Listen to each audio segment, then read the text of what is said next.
Hey, welcome to Watch Cozy. Before we start, please subscribe to our channel. We work really hard finding documents and putting this conversation together for you. Okay, so today we're looking into the real story of the Saudi royal family. Mm-hmm. It's quite a tale, spans centuries, really. You've got incredible wealth, serious power, Right. and also a lot of, well, philanthropic work happening too. Absolutely. It's a fascinating dynasty. They have such a huge impact globally. So where does it all begin? Their roots go way back, right? They really do. Farther back than many might think. We're talking the late 1700s.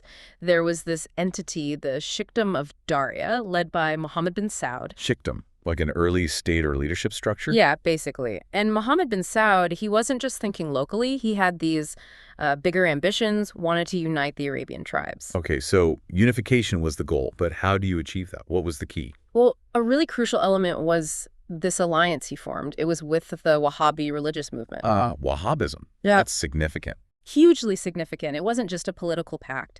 Wahhabism offered this very strict interpretation of Islam, and it challenged the Ottomans' religious authority at the time. So it resonated with people. It really did, especially with tribes looking for, independence, maybe a return to what they saw as a pure faith. It gave the Saud family this powerful message, something to rally around. Right, a unifying force beyond just military might. Yeah. So it was political and religious. Exactly. And this led to the next phase, the Emirate of Daria. That was under Abdulaziz I, Mohammed bin Saud's son. He's the one who really started expanding their territory. Okay, expansion. How far did they get? Pretty far. Abdulaziz was a strong military leader. Under him, they took more and more land. And then came a really, really pivotal moment. Which was? Capturing Mecca and Medina. This happened between roughly 1765 and 1803. Wow. The holy cities. That must have been a massive deal. Oh, absolutely. A total game changer. Suddenly, they had this huge religious legitimacy on top of their growing political strength. Their standing just shot up across Arabia. But that kind of success, it attracts attention, doesn't it? Especially from the big power in the region back then, the Ottomans. Precisely.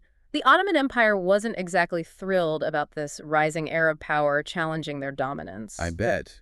So conflict was inevitable. It seems so. There was conflict, and in 1818, the Ottomans came out on top. They basically crushed the first Saudi state. And the family. Sent into exile. A major, major blow. It looked like it might be the end of the road for them. But it wasn't. That's what's remarkable, isn't it? Their resilience. It really is. They didn't just disappear. They went into hiding, waited, planned. It shows this incredible long-term commitment, this determination. And they did make a comeback? They did. Fast forward a bit, you got the Emirate of Najd. This is under Turki bin Abdullah, who is Mohammed bin Saud's grandson. And he managed to recapture Riyadh. Yes, between 1823 and 1834, Riyadh was and is so symbolic.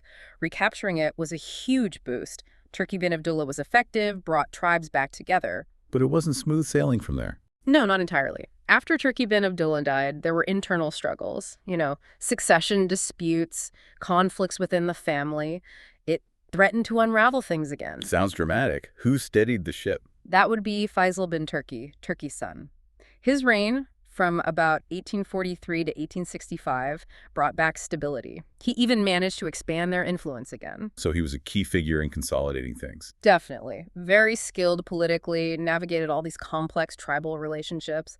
But the succession issue, it kind of kept popping up. It remained a challenge until Abdulrahman bin Faisal emerged. Okay, and Abdulrahman's son, that's the really big name, isn't it? Abdulaziz ibn Saud. That's the one. His recapture of Riyadh in 1902, that's often seen as the dawn of modern Saudi Arabia. It's almost legendary, the story of that raid. Right, the daring raid. And from that point... Abdulaziz launched decades of campaigns. Military action, diplomacy.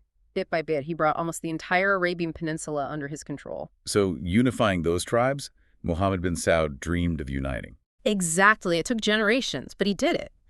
And then in 1932, it became official. The Kingdom of Saudi Arabia was declared.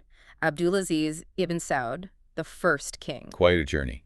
And his sons followed him. Yes. The leadership passed down through his sons, Saud, Faisal, Khalid, Fahd, Abdullah. Each one navigated different challenges with the rise of oil, regional politics, modernization. Which brings us closer to today. King Salman bin Abdulaziz is the current king. Correct. And his son, Crown Prince Mohammed bin Salman, is obviously incredibly prominent now. His rise seems to have been very rapid. Extremely rapid, yes. Born in 85, showed early interest, moved up quickly. Advisor, then defense minister in 2015, and then Crown Prince in 2017. And his time has been marked by some really big changes, some quite controversial initiatives, too. Definitely. You have Vision 2030, this huge plan for economic and social change. Right. Less reliance on oil, opening up society. Things like lifting the ban on cinemas, women driving. Major social shifts. But alongside that, his leadership has faced, well, significant scrutiny. The intervention in Yemen, for instance, the humanitarian crisis there. And the Jamal Khashoggi killing, the allegations surrounding that. Yes, that generated huge international attention and controversy. It's a complex picture. He was also appointed prime minister in 2022. Which further solidified his position, yes. And on the foreign policy front, you see these interesting moves, like the agreement to restore ties with Iran in 2023. And the talk about potentially normalizing relations with Israel, though obviously with conditions attached. Right. It points to shifting dynamics in the Middle East. All this alongside the big push for Vision 2030, the Aramco IPO. It's about transforming Saudi Arabia's economy and its global role. Let's talk about the wealth, because it's staggering. Sources consistently suggest they're the wealthiest royal family globally. Yeah. Trillions, perhaps. The numbers are almost unimaginable, yes. Trillions is often the figure cited. And the foundation of that wealth is pretty clear. Oil. Saudi Arabia has the largest proven reserves on Earth. And Saudi Aramco, the state oil company. Well, it's consistently the most valuable company in the world. That's the engine. And that wealth translates into a lifestyle. Oh, an incredibly opulent lifestyle. We're talking palaces, fleets of private jets. They apparently customized an Airbus A380 as a private jet at one point. An A380, wow. And yachts too, right? Like the Kingdom 5KR. Exactly. Massive luxury yachts. And then there's the spending on, well, everything else. Art, for example. That Salvator Mundi painting purchase, attributed to Prince Badir bin Abdullah, acting for MBS, hundreds of millions. Incredible sums. Jewelry, luxury goods. And cars. Yeah. Collections that are just mind-boggling. Prince Al-Walid bin Talal is famous for his collection Bugattis, Rolls-Royces. And the Crown Prince. Mohammed bin Salman also reportedly has an amazing collection. Lamborghinis, Ferraris, McLarens. Yeah. Top-tier supercars. And it's not just owning them, it's the customization, right? Making them unique. Yes, bespoke modifications. Right. And even gifting luxury cars is apparently a thing you use sometimes in diplomacy with dignitaries. Beyond personal items, what about assets? Real estate. Immense. Palaces and properties in Riyadh, of course, but also major holdings internationally. Europe, that Chateau Louis XIV near Paris is one example often mentioned. Properties in the U.S. too. And investments in businesses. Definitely. They own high-end hotels like the Four Seasons George V in Paris. And then there's Kingdom Holding Company, Prince Al-Walid's investment vehicle. Right. They have stakes in huge global companies through that. Exactly. Big names like Citigroup, formerly Twitter, Euro Disney. It shows their financial footprint extends way beyond oil into global finance and entertainment. Even sports, apparently. Yeah, some involvement there, too. Prince Abdullah bin Saud had a stake in Sheffield United Football Club for a while. Plus various sponsorships. It's all part of this vast web of financial interests. Okay, let's switch gears a bit to political power. We touched on the founding of the kingdom in 32 being key. Absolutely. That was the consolidation. Even the flag itself, the green background, the shahada, the sword, it's all symbolic of their authority and its religious underpinnings. And they faced opposition along the way, but ultimately prevailed. They did. Through those strategic alliances we mentioned, military strength, and crucially, that enduring connection with the Wahhabi religious establishment, that provided a bedrock of legitimacy and support. How does the system work now, politically? Well, it's an absolute monarchy.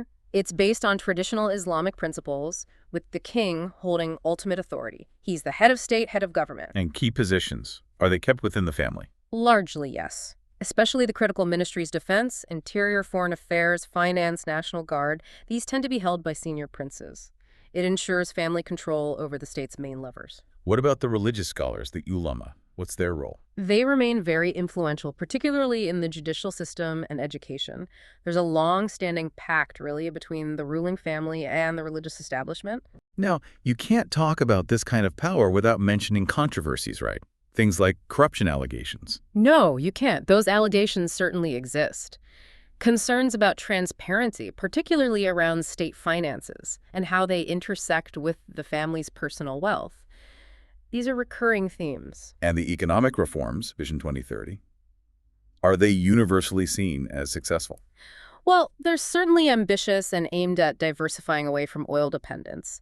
But there's ongoing debate about the pace of progress, the social impacts, and, how effective they'll ultimately be in transforming the economy. But bottom line, their political and economic clout gives them huge global influence. Undeniably, they're a major player. What happens in Saudi Arabia, decisions made by the leadership, they have ripples far beyond the Middle East. Okay, so power, wealth. Let's look at another side. Philanthropy and social works. This often gets less headlines, maybe? Perhaps, but it's a significant aspect of their activities. The family is involved across a whole range of causes: education, healthcare, disaster relief, preserving culture. You mentioned Al-Walid Philanthropies earlier. Princess Lamia bint Majid heads that, right? Yeah. And they do work in areas like women's empowerment, youth development, humanitarian aid.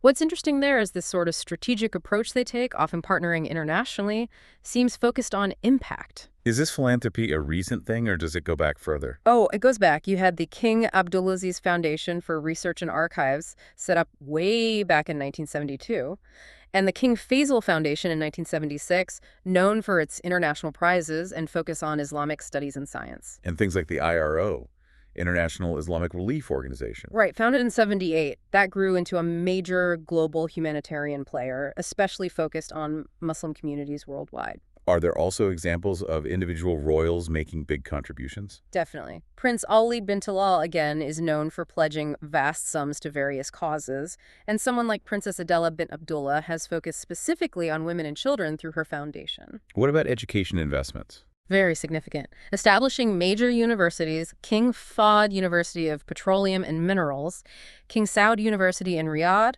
Princess Noura bint Abdul Rahman University, which is one of the world's largest universities for women. That's a long-term investment in human capital. And straightforward humanitarian aid, like during disasters. Yes, they're a major donor nation in times of crisis, providing financial assistance, sending supplies, supporting recovery efforts. Often you hear about personal involvement from royals in overseeing these efforts, too. Any more recent examples of major philanthropic initiatives? Sure.